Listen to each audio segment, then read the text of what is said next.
Hello and welcome to the ODPP Café. My name is Anita Onuko, your host for the show. This is a show brought to you by the Office of the Director of Public Prosecution. We are on Facebook Live at the Office of the Director of Public Prosecution, and we welcome you to follow us and engage with us on Facebook. We are also on YouTube Live at the Office of the Director of Public Prosecution. We welcome you to subscribe and follow us and get notifications about what we are doing in the office and of course on the Café. We are on Twitter at the office at ODPP_KE, where we also invite you to engage with us, ask questions, seek clarifications, and you'll get responses that you require. So today we are in Mombasa and we're glad to be here. In as much as it is very hot, we have been able to have interesting discussions about topical issues in Mombasa, and today is one of those days. And before I start, I want to just take you through a roundup of the courts. Again, it's not everything, it is just a few of the highlights from the courts. Have a look at this.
So I have a panel of distinguished guests who are going to take us through about what interagency collaboration means, and I'm going to ask them to introduce themselves and tell us where they are from and what they do. So karibu sana. Thanks, Anita. Yeah. My name is Yusuf Mahmoud Abubakar. I am an advocate of the High Court of Kenya. I'm also director of Haki Africa. I appreciate being a part of the panel. Okay, karibu sana. We'll come back to you, tell us what Haki does. Yes, karibu sana, Mr. Rashid. My name is Rashid Ngolo. I'm the regional coordinator, IPOA Coastal Region. Yeah. Thank you. Karibu sana. Our host, Hassan. Thank you, Anita. My name is Hassan Abdi. I'm the regional coordinator for the Office of the Director of Public Prosecutions, Coast. Okay. It's a pleasure being with you here. Asante sana. This morning. And thank you for hosting us as well in Mombasa. You're most welcome. Very interesting as much as it is hot. It is what the coast is all about. It is. We are learning that slowly. So I will just start the discussion, Mr. Hassan, and tell us what interagency collaboration is about and maybe bring it down to what it means for the Mwananchi like me. Interagency collaboration basically means the focus on our operations with respect to the other players or the other actors in the criminal justice system. This is about cooperation, coordination and collaboration with all these other stakeholders with a view to enhancing our mandate, the performance of our mandate. Basically, this is about being an effective and an efficient office so as to be able to serve the public as expected. Okay. So is it something that is new in the ODPP, or is it something that has been there before, this whole interagency collaboration? Well, the DPP does not operate in a vacuum. We have our partners Yes. in the criminal justice system. Yes. It must have been there before, but there is more focus now and more emphasis on the new approaches. In fact, this is captured in our Excellence Charter. We are putting a lot of emphasis now on how we are going to collaborate and cooperate with all the stakeholders. So what you are seeing now is a more robust approach to enhancing this interdisciplinary cooperation or engagement. Okay. Yes. Okay, thank you so much. So Mr. Rashid, tell us a bit about IPOA. We just get to hear about it on TV. And we feel, is it covered or protected as citizens that IPOA exists? But just briefly, what exactly is your mandate and how important is interagency collaboration to your office? Thank you so much, Anita. IPOA is a government agency that was established by an Act of Parliament number 35 of 2011. And it has a mandate over police work, so to say. And our mandate area is in giving effect to Article 244 of the NPS Act, which looks at the enhancement of professionalism and, of course, in terms of training and accountability to the members of public. We also look at extrajudicial killings, of course, police excesses, misconduct, and inactions.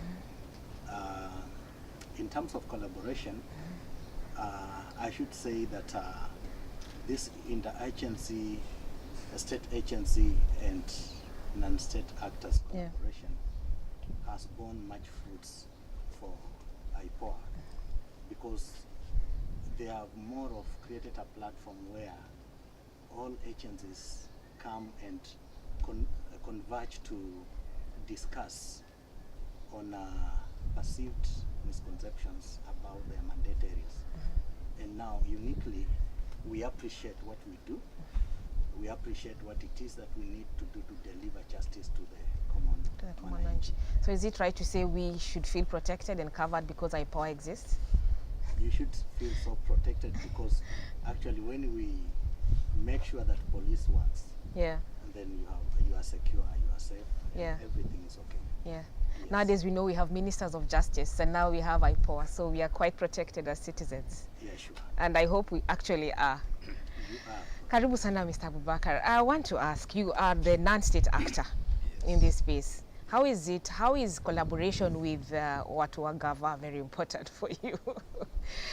Yeah, it is important, because first we have to understand how they operate. There is mystery. The members of public do not understand how these agencies operate. So we bring them to the people. They explain and they get to know, and we remove this mystery. There was a lot of fear when you tell a common man or a common woman to go to a police station. They freak. They're scared. Yeah. But we have been able through this cooperation to remove that fear. They can now walk freely to a police station, record their statement, demand certain things. They can go to the office of the ODPP, they can go to the office of the IPOA and many other government agencies. So success number one, it is that mystery and that fear is being removed. We have worked with the DPP to the far ends of this country, to Lamu, to Kilifi. Now people, that mystery about the Director of Public Prosecution is no longer there. Can access that office. That is success number one. Yeah. Number two, we can also get a forum to air our disappointments with them, so they can also enhance their delivery. delivery. Is it complaints and compliments? Do you get to compliment them? We are still at the stage of complaints. We are still at the stage of complaints. Okay. So but we have seen through these complaints, because they get them directly from the people. We take them to the people. They understand the frustrations. They understand there's a perception that the people have of that office. Now they have been able to deal with that perception. So I think it's positive with their complaints. They are working on them, and I think we are soon to reach the stage of compliments. Yes. One day you'll get a compliment from the civil society. So, Mr. Abubakar, just one more. There's been this discussion about a weakened civil society. They're seen to be in quote unquote in bed with a state, so the citizen feels quite exposed. So I don't know what drives Haki, because I must commend you. You're doing a great job here. But what drives you? What is your mandate? What informed the formation of Haki, and why are you still up and about today? There is a weekend. You know, our relationship with the office of ODPP is professional. Yes. Despite the fact that we are cooperating, we are coordinating, but we're also fighting. We have several cases in court against the office of ODPP. Oh. We have several cases on disappearances against the office of ODPP. Yeah. So we are not weekend. We are professional. Where we can talk, we talk. Where we can't talk, we can resolve our differences in court, we go to court. Okay. So we are not a weekend civil society or human rights organization. We follow professionalism. Professionalism demands that before you fight, talk. Yeah. First talk, you can solve. Is it not first fight then talk? No, you talk. like we could have about 100 complaints. Yes. We have been able to resolve about 80% of these complaints with the office of the ODPP. Okay. It's only 20% that takes us to court. I think that is positive. That's positive. In the past, it was fighting from the word go. Yeah. Yes. Yeah. So, Mr. Rashid, just about a bit IPOA, the presence of it all, doesn't it cause some tension? Is this healthy tension? Do the police operate in fear or in confidence that IPOA exists? I think, as I did say, we have really done a lot to demystify that. Yeah. Given that we have really participated in such a collaborative arrangement, we've been able to talk to each other. We've been able to discuss matters that maybe they kind of don't understand. And I think everyone is appreciating that IPOA is not adversarial, but it's just out to execute a mandate that is enshrined in the law. Okay. Yeah, sure. All right. So, Hassan, just tell us who provides oversight for the ODPP. I think it's always, like we know IPOA does that for the police. He says they oversight government agencies about service delivery to the people. But who provides oversight for the ODPP? I think the conventional answer is the people of Kenya. Yeah. You know that the DPP is required by law to submit his reports to Parliament. Yeah. So first and foremost, Parliament, which is the representative of the people, you could say is a accountable body. What my brother here has said, that they are oversighting us. Yeah. As much as their oversight is not anchored in law, but it's also one way of keeping us on our toes. Together with the other, of course, bodies that operate in a similar manner. So the people of Kenya are the ones Provide the oversight, the ultimate. The ultimate. Of course, we have entities such as the Ombudsman. I normally have problems pronouncing Ombudsman. That entity. What is the role of that entity? Is to receive complaints from the public, basically, And once those complaints are received, they normally forward them to us, and we respond to them. Yeah. The courts are also providing an oversight role if you want to extend that definition through, for example, judicial review applications that are normally filed these days in plenty. When Abubakar talks about going to court, fighting, it's actually through such mechanism where they go to court and say A, B, C, D ought to have been done, which has not been done. Can they do it? And then, of course, you also have sometimes cases that are being filed just to ensure that there is effective and efficient delivery of the mandate. Yes. Okay, so when you talk about the mandate, of late there's been a lot of discussion about the ODPP mandate. Does interagency collaboration sort of demarcate? Does it make it clear whose mandate it is? Because I think I had Rashid talk about mandate. Does it help in clearing out whose mandate is to do what when you collaborate? Because it means then maybe post a meeting, everybody knows what they're supposed to do. Does it bring it out better when you meet? As far as we are concerned, our mandate is clear. Article 157 is quite clear, and also our act is quite clear. Yes. So when we engage with these other state and non-state actors, we are never in doubt about what our mandate is. Yeah. And the expectation is that the other actors, both state and non-state, understand what our mandate is, and therefore we should not have any friction or any problems. So I don't think this collaboration interferes with... It enhances it. It actually enhances. As far as we are concerned, this enables us to provide effective and efficient services to the people. Okay.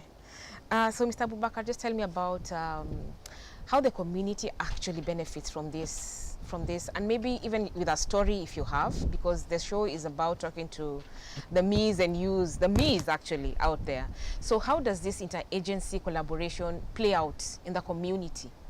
What sort of things happen when, or have happened because of collaboration? Yeah, we have stories. For instance, we have activists, whistleblowers. Yeah. People like to expose abuse of power by government officials. Sometimes they are wrongly accused before the police. They are arrested, they are charged just to muzzle them, just to make them keep quiet. Yeah. But through the cooperation with the Office of ODPP, the ODPP has been able to sieve. I have about 5 cases where the Office of ODPP has seen and have said, no, this is not a case for prosecution. This is not fair. So that is how wananchi benefit. They are now freer. They can express themselves, knowing that the Office of ODPP will be fair when it looks at them. So we have such stories where it enhances freedom of expression. So people can actually expose the excesses of police, immigration officers, especially in terms of issues of integrity, corruption, bribery. And I think this enhances.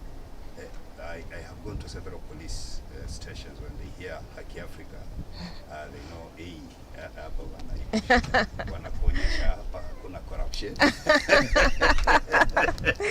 Si ni vizuri. So, ni vizuri.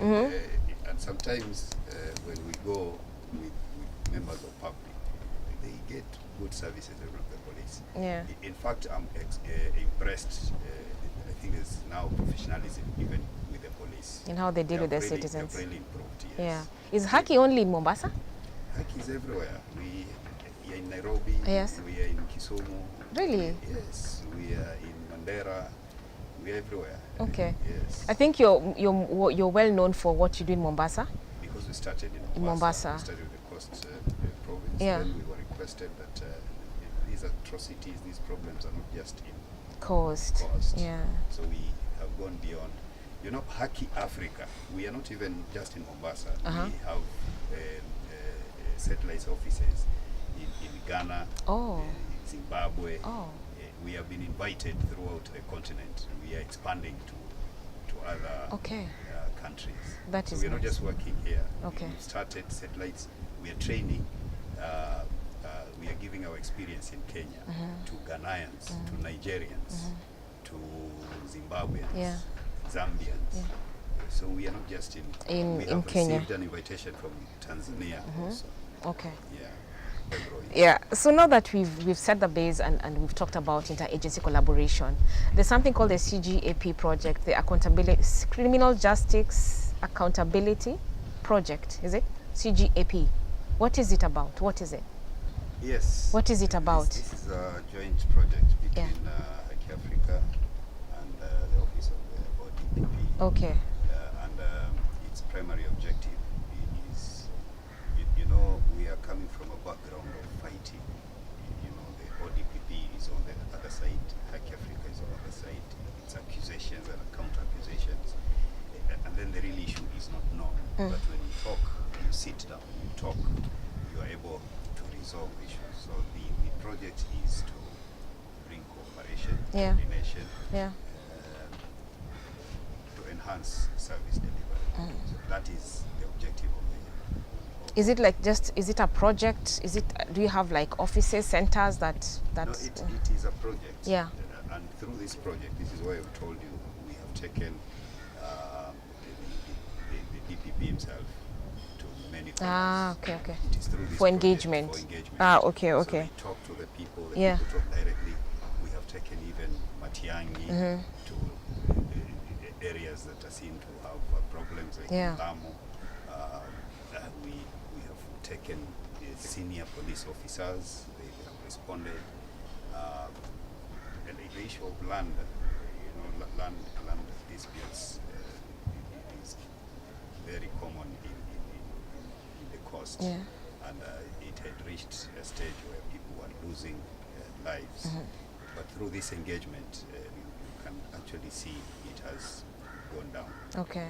Because the police now are aware of what is going on. They're being professional in dealing with that problem. And this is through that engagement, through this project. Okay, CGAP project. Yes. Yeah. Okay, I feel like I have many more questions for you. So maybe just tell us about the issue of police excesses, especially in the coast, and why it is so prevalent. It has been prevalent, and I think you're working on it.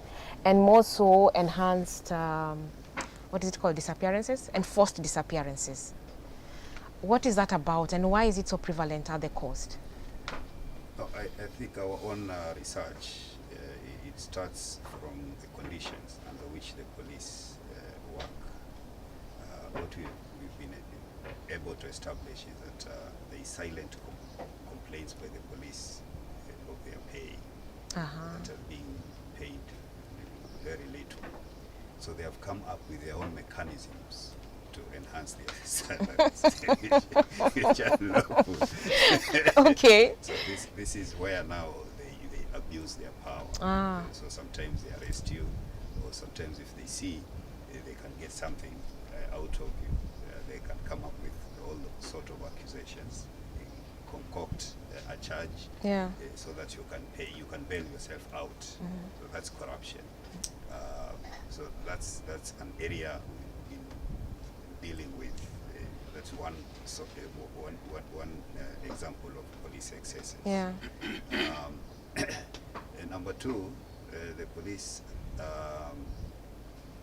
have different departments even within the police. There is the ATPU. The other excesses were dealing with terrorism, and radicalization. Sometimes they don't use or they don't follow the law. So the rule of law, like arrest, the way you arrest. You suspect Abu Bakr being involved in terrorism. You have that information. Arrest him. Take him to court. Prosecute him. If you have enough So that evidence. doesn't happen? It doesn't happen. This is why we have seen people disappearing. We have a powerful government. We are paying, we have a professional police service, one of the best in Africa. well equipped, then you can tell us Abubakar is being abducted at 1 p.m. In front of the public, and the government does not know. I don't know where they've gone, yeah. With armed people, and we have CCTV that sometimes capture. You have the identity of those people, and then when we come to you, you don't tell us who they are. So we believe the police, one way or the other, or the state, one or the other, is involved. Because our experience is that criminal abductions, they have a purpose. When they kidnap a child, like we had the children abduction, they request for ransom. They demand for ransom. You will know that these are criminal. But this kind of abduction, there's no ransom, it's nothing. These people disappear. And the government has no explanation. You would just go without a trace totally? So we are convinced that the state, one way or the other, is involved. This is why we have gone to court many times. They are reluctant to tell us, but if you follow the judgments and the rulings, you could see the involvement of certain state agencies. Despite our cooperation, those are the challenges we are facing. You have. What is IPOA doing about this? Police excesses and forced disappearances? Yeah, for IPOA, we objectively investigate. We receive complaints from members of public. What does it mean to objectively investigate? With the impartiality. Okay. Impartiality. When Haki Africa tells us that this has happened, we don't want to take as gospel truth. Yes. We want to investigate and get to the bottom of it, so that when we forward our file to ODPP will be looking at a very impartially investigated file. And of course, we also take these matters on own motion. Sometimes we would see a matter on television and we will pick it and commence to investigate. There are matters that we also get from social media, and there are matters that also complainants will have to maybe call us or visit our offices and bring to our knowledge. So when it comes to issues enforced disappearance, those are claims that we have received, yes, and we have sent our officers out there to investigate. The only challenges we are getting is that there are complaints that there is enforced disappearance, but witnesses are not coming out. Is it fear? Of course, when you want to handle a matter objectively without any casting blame or what have you, you will need to get witnesses to be able to cast credence to what you already have. So I think those are the only challenges that we are getting. It's about witnesses. Are you doing like engagements out to sensitize people on the importance of coming out? Yeah, sure. We have done through this collaborative arrangement. We have also gone out there to police stations to sensitize police officers about the existence of IPOA, so that they act professionally. We have also... Does it scare them? We have also partnered with other non-state actors to sensitize the members of public, tell them about the importance of reporting when there is a matter like that, so that we can be able to make sure that police are held accountable. And I should say that actually, like the region command of police is supportive, because from time to time we have been able to engage when there's a complaint about their officers, and we have been able to investigate. I know you must be aware that we have cases that are in court right now. There are a number of cases that we have also sent to ODPP. And through this collaboration, we have had referrals. Sometimes Hassan could get a case that touches on our mandate. He will simply call me and tell me, okay, there is a case here, but I think this case is within your mandate. And then I will pick it and investigate. A matter will come to my end that is not within my mandate or IPOA mandate. I will simply call Hassan, and you see, that way we have been able to make sure that police are held accountable. And through those sensitizations, we have been able to do, I think, a good job, if I may. I think you have, yes. And like I was trying to tell Hassan earlier, this whole interagency collaboration enhances role definition, you know? Like if you can pass a file this side because it is not within your mandate like that, then role definition is clear and there shouldn't be any gray areas about who does what and where. And I think you've done a good job. Are you all over the country? Are your offices everywhere? Yeah, sure. We have actually we have actually 8 regional offices. Okay. In the larger provinces. Oh. Yeah. Okay. So beyond investigating all this, is there anything else you do? Yeah, sure. We also conduct inspections of the cells. Of course, when you are talking about human rights, you must be able to, from the due process aspect, you are looking at this offender when he's arrested, he's taken to the police station. Is that cell clean? Does it meet the international standards? If it doesn't, our officers need to do a report.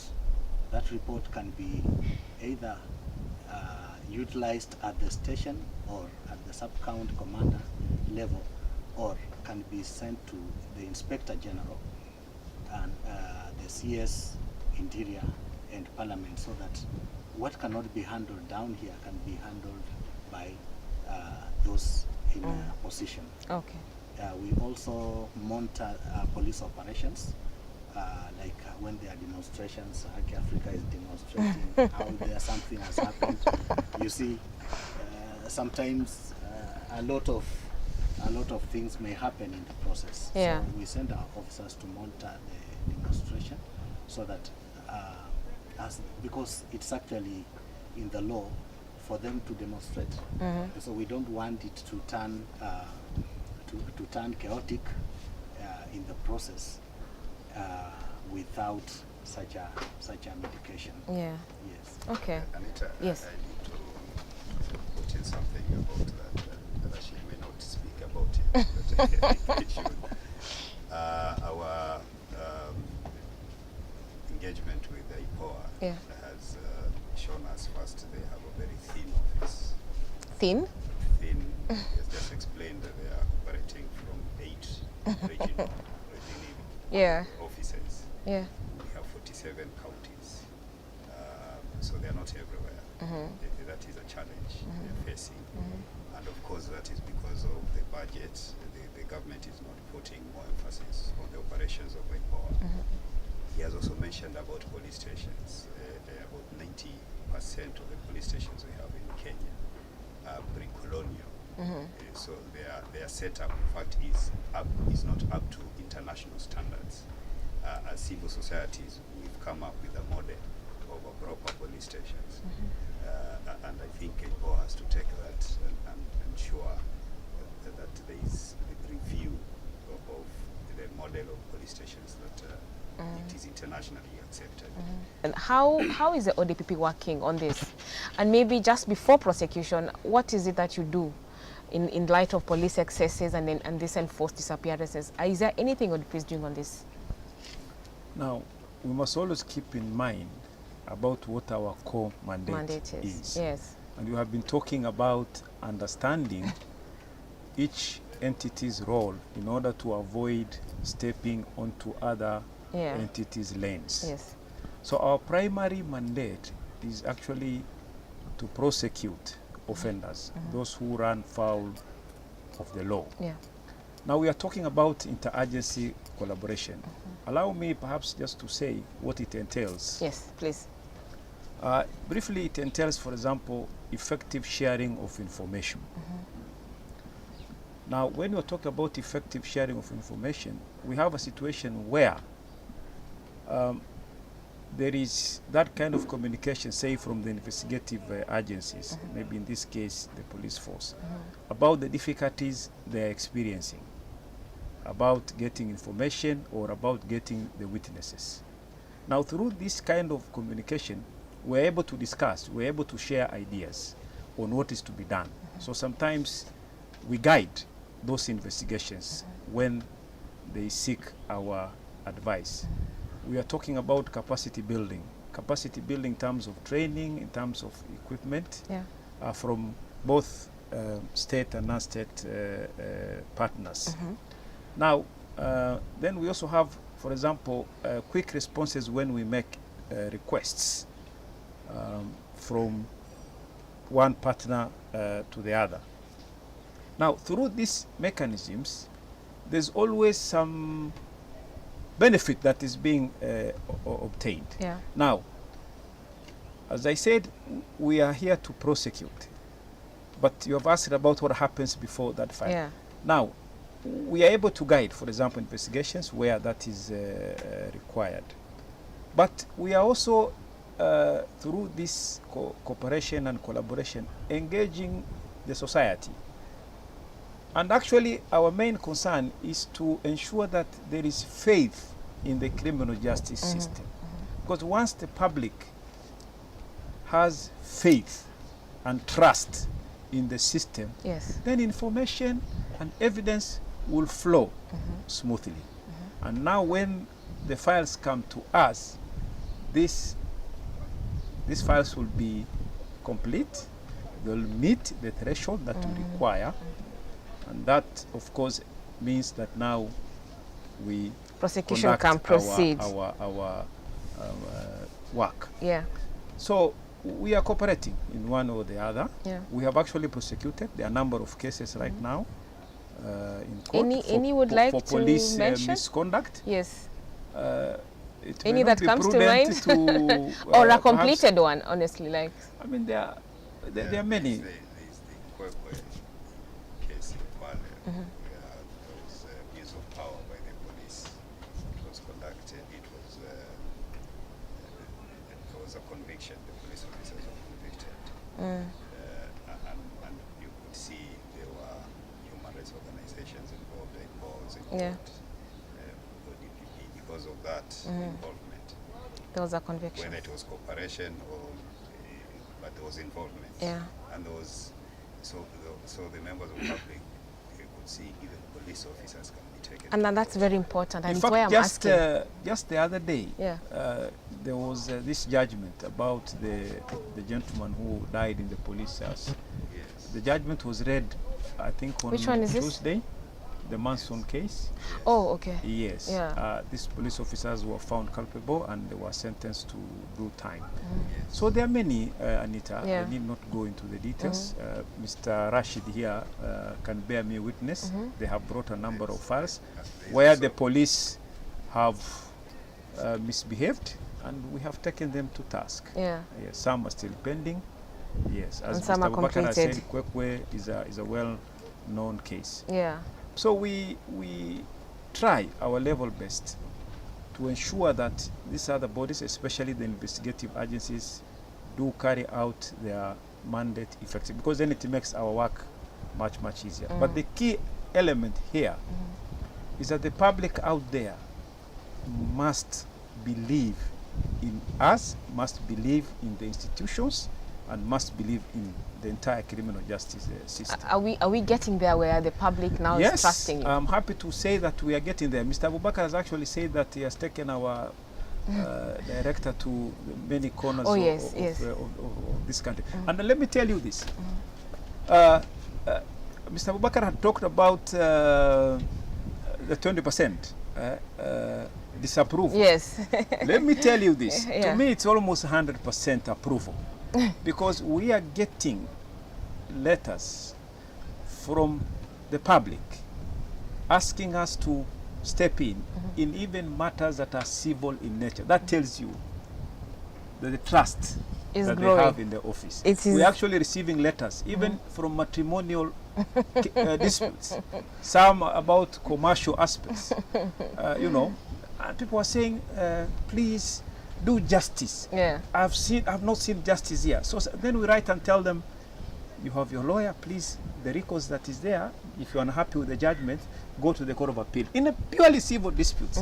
So for us, that tells us that we have made a mark, and we shall continue to do so. And we are very happy that the public feels that the office of the DPP can do justice, and they keep on seeking justice from our office.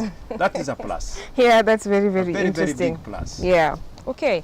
So, Mr. Rashid, just talk to us a bit, because I want us to wind up, but we can't wind up without talking about elections. Are you ready for the coming elections? And you see, it is at this point where we see a lot of police excesses, we see human rights violations by the authorities, by the law enforcement authorities. So how prepared are you for the coming elections? Thank you so much, Anita.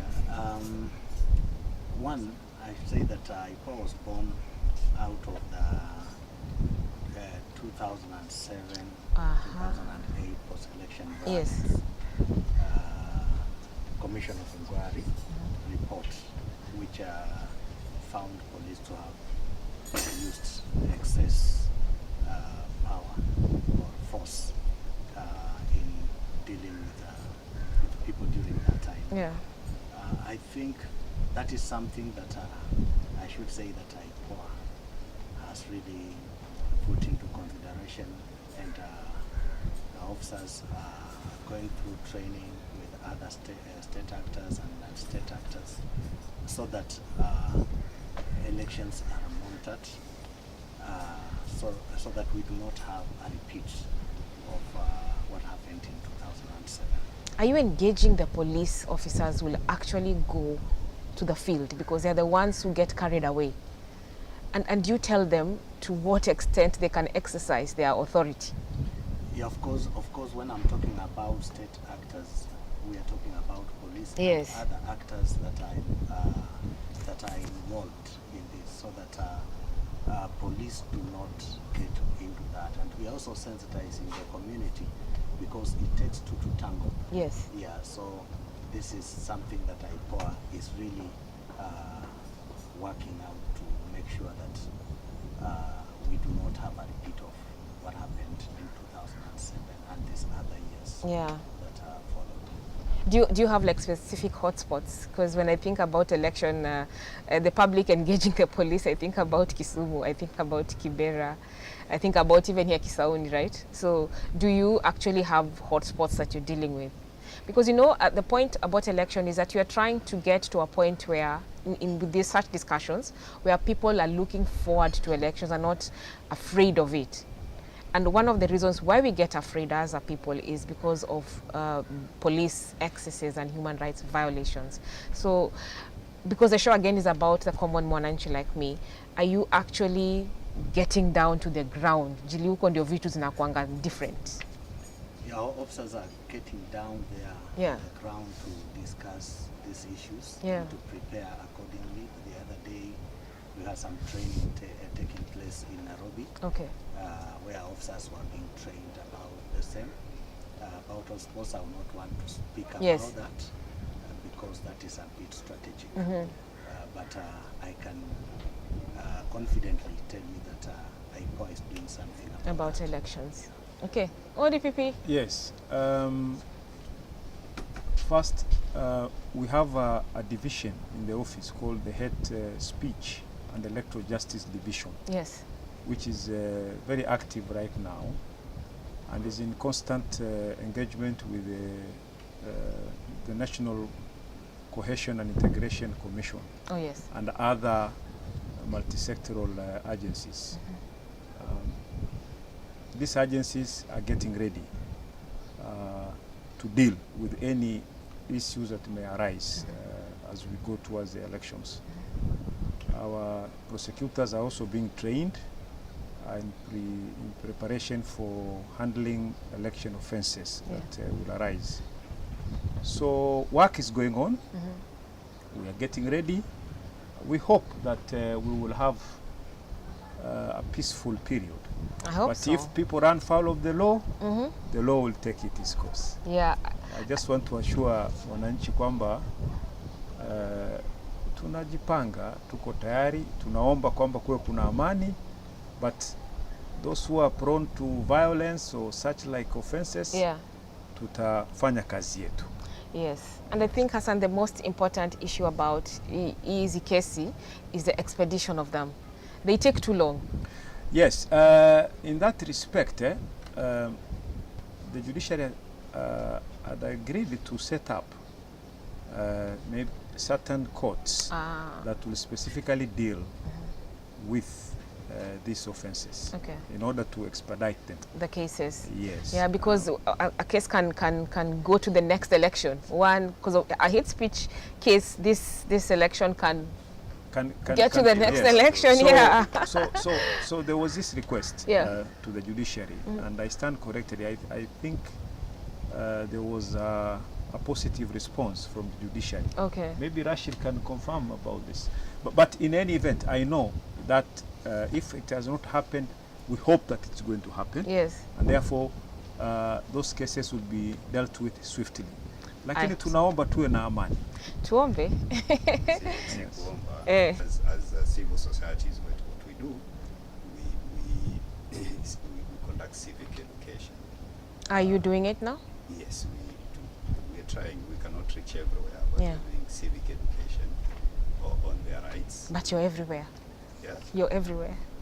Haki is in the spread out. Yeah. You're not talking to 45 million Kenyans. It's not. Yeah. It's not easy. We talk through their representatives. Yes. Yes, we talk to them on the need to be peaceful elections. You know, there's life after elections, so we should not take elections as a fight, as a quarrel, just a way of getting good leaders. So we also talk to them that they should not agree to be bribed to vote. They should look for the most qualified people who can actually represent them well in parliament or in wherever it is. We're trying, but there is that danger, and I think IPOA has to do more, and the office of ODPP. And you know, especially when you go there, they tell you they have not had a conviction. Even the judiciary is being blamed. The judiciary is being blamed. They are looking at the outcome of the petitions of 2017.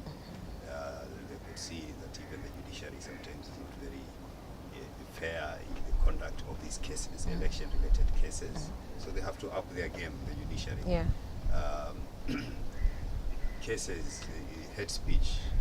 They're saying they have not heard of any politician who has been convicted of hate speech. I don't know. Yeah, we had NCIC here, and there's a way they look at hate speech. So, and of course, the evidence bit again matters in hate speech. So maybe that's why it has been quite elusive to get somebody. You know, I'm a lawyer, and when you talk about hate speech, when I refer you to a Kikuyu, for instance, that reference, you know, I judge you because of your tribe. That is wrong. If you refer me to Abajuni, for instance, you judge me because of my tribe. That's wrong. What other evidence do you need other than the speech itself? You have the speech. Yes. Yeah, maybe just to add on to what you are saying. Yeah. I talked about the people having faith in the system. Yes. The people need to know that they need to resolve electoral disputes peacefully. And that can only come if there is confidence and trust in the judicial system. There's no justification for violence because we are saying there is a likelihood of rigging or that is going to happen. Yeah. Electoral disputes should be resolved peacefully. But those who engage in violence for whatever justification will face the full force of the law. The issues of evidence, it may sound simple, that the evidence is there, you know, why is it not adduced in court and that kind of thing. But there's something called admissible evidence. You know, maybe this is not the right forum. Maybe not. Zungumzia hiyo maneno, how evidence is adduced in court and what evidence gani ndio inafaa na itakubalika kotini. Of course, the Evidence Act iko.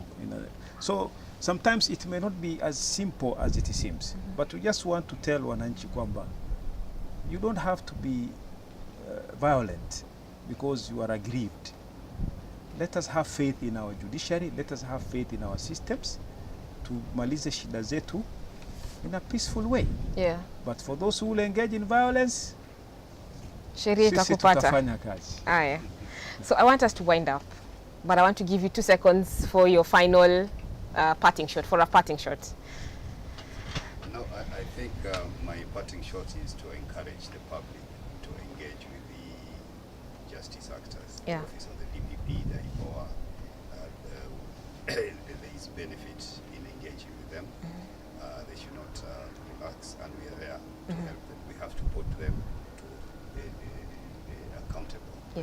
We have to hold them accountable for what they are doing to the public, and we'll do that. Okay. Yes. Asante sana. As for me, I would say that members of public need to report complaints about police inaction and misconduct where they are aggrieved, because that is the only way we can be able to help them. You know, we need the police, so we want to also make sure that when you report a complaint, be also ready to bring evidence or to bring witnesses that will be able to prove the complaint. Thank you. All right, asante. Yes, thank you, Anita. I just wish to emphasize the importance of continuing to collaborate, to cooperate in delivering our services to the people. Yeah. Because it is the only way that the public will get what it is due to them, because they are the taxpayers. Yeah. And again, let's work very hard towards sensitizing the public that we must have trust in our systems. Yeah. Let's respect our mandate, but also they need to understand that we may have a few shortcomings here and there, which would be taken as sometimes being occupational hazards. Yeah. But that doesn't take out Yeah. the fact that we have made great strides and will continue to do so. So as we go towards maybe the election time, we have talked about preparedness here. Yeah. We can only plead kwa wananchi kwamba tusiharibu nchi yetu kwa sababu ya elections. Tuwe na amani, tuendelee kuishi vizuri tunavyoishi. Asante sana. So thank you so much, gentlemen. We could continue and continue discussing about this. I didn't imagine that interagency collaboration would have so much to talk about. And thank you so much for engaging with us. And I know the people who will watch this are also going to be very quite interested in what you have said. Yeah. All right, guys, we've come to the end of the show today. It's not the end as such. We are going to have more discussions about this interagency collaboration. I mean, who knew that if the civil society and the state and non-state actors, as they call themselves, if they come together, then there's better service delivery for us. I mean, you used to imagine that if they collaborate, then there's a problem. But the truth is, as you've discovered today, there's really no problem in collaboration. There's actually a benefit to all of us if there is collaboration. So I want to thank you once again for engaging with us. Ask your questions, seek clarification. And Haki says they are in, I think, most counties in Kenya, most, yeah? Yes, and then IPOA is in 8 regions in the country. ODPP is in all of them. We are all over the country. Yes.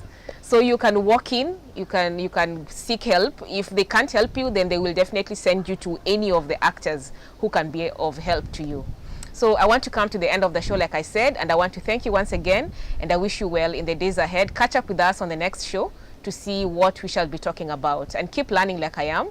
Get empowered so that you know how to operate within the law in this country. Thank you so much. God bless.